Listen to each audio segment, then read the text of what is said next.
اپنے مذہب اسلام میں بھیک لینے والے کے لیے اور بھیک دینے والے کے لیے کیا سبق ہے، یہ پاکستان کے ایک مولانا نے بتایا ہے۔ پاکستان کے یہ مولانا کا ویڈیو ابھی کافی وائرل ہو رہا ہے سوشل میڈیا پہ۔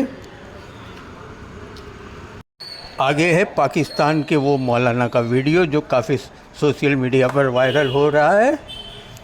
شہر احمد آباد کی اپنے بات کریں بھکاریوں کے لیے، تو جوہا پورہ میں دیکھیں تو امبر ٹاور کے پاس میں رات کو 4-4:30 بجے کے قریب میں بھکاری لوگ اسپیشل رکشہ میں آتے ہیں۔ عام لوگ سٹل میں جاتے ہیں، سٹی میں آنا ہو تو یہ بھکاری اسپیشل رکشہ میں آتے ہیں، اور شام کو وہی رکشہ والا ان کو لینے آتا ہے۔ کوئی بھی مسلم ایریا ہو، بھکاری لوگ اسپیشل رکشہ ہی رکھتے ہیں۔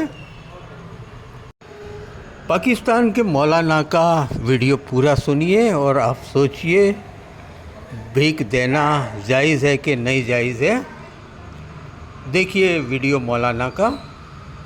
تو خدا را کسی بھی پیشاور بھکاری کو نہ دیں، قیامت کے دن آپ سے سوال ہوگا کہ وہ تو جہنم میں گر رہا تھا، تو نے اس کو مزید دھکا کیوں دیا جہنم میں جانے کے لیے؟ اور بھیک مانگنے کی کس کو اجازت ہے؟ علماء واضح طور پر ارشاد فرماتے ہیں جس کے پاس اگلے وقت کا کھانا نہ ہو وہ بھیک مانگ سکتا ہے، بس جس کے پاس اگلے وقت کا 2 روٹی ہے وہ بھی کسی کے سامنے ہاتھ نہیں پھیلا سکتا۔ تو یہ جو روڈوں پہ ہمیں نظر آتے ہیں ان کے پاس تو 6 مہینے کا راشن ہوتا ہے، ان کو کبھی بھی 1 روپیہ بھی نہ دیں۔ آپ اگر گناہ پہ معاون بنیں گے، قرآن میں آ گیا کہ گناہ پر ایک دوسرے کی مدد نہ کرو اور نیکی کے کاموں میں ایک دوسرے کی مدد کرو۔ ہم بعضوں کا بیچارہ کیا کرے گا، اس کو دے دیتا ہوں۔ بھائی تم دے رہے ہو تو تمہیں کراچی میں اتنے بھکاری نظر آتے ہیں، تمہیں دبئی میں نظر نہیں آئیں گے، تمہیں باہر ممالک میں نظر نہیں آئیں گے، تو کیا وہاں پہ بھکاریوں کو بھیک نہیں ملتی تو وہ مر جاتے ہیں؟ نہیں، وہ مرتے نہیں ہیں، وہ کام کرتے ہیں۔ اور ہم نے یہاں پہ سگنلوں پہ اپنے توہمات کی وجہ سے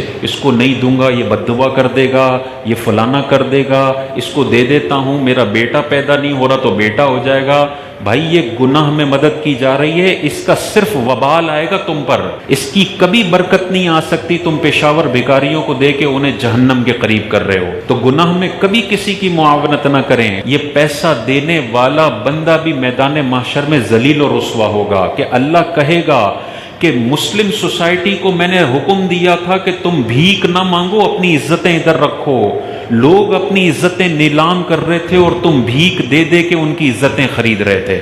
تم نے لوگوں کو ذلیل و رسوائی پر مجبور کیا، تم بھیک نہ دیتے یہ سارے کام کرنے لگ جاتے۔ تم نے اس کلچر کو بڑھاوا دیا ہے، یہ میدان معاشر میں ہم سے سوال ہوگا۔ ہم لاکھ دفعہ چیخ چیخ کے منع کرتے ہیں، اس کے باوجود بھی لوگ پتہ نہیں کن توہمات کا شکار ہیں کہ ان کو دیے جا رہے ہیں، اور ان کی انڈسٹری دن بدن پروان چڑھتی جا رہی ہے۔ حضور کی بارگاہ میں ایک انصاری صحابی آئے اور حضور سے سوال کر لیا، مانگ لیا، تو حضور علیہ السلام نے ان سے فرمایا کہ تمہارے گھر میں کوئی چیز نہیں ہے؟ تو صحابی رسول نے فرمایا یا رسول اللہ صرف 2 چیزیں ہیں گھر کے اندر، ایک پیالہ ہے اور دوسرا ایک چادر ہے جو میں سوتے وقت اوڑھتا ہوں، بس یہ 2 چیزیں ہیں۔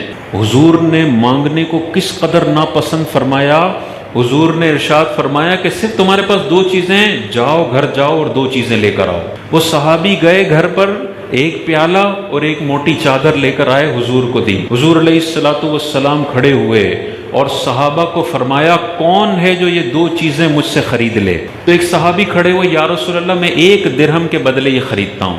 تو حضور نے ارشاد فرمایا کوئی اور ہے جو اس سے زیادہ ریٹ لگائے؟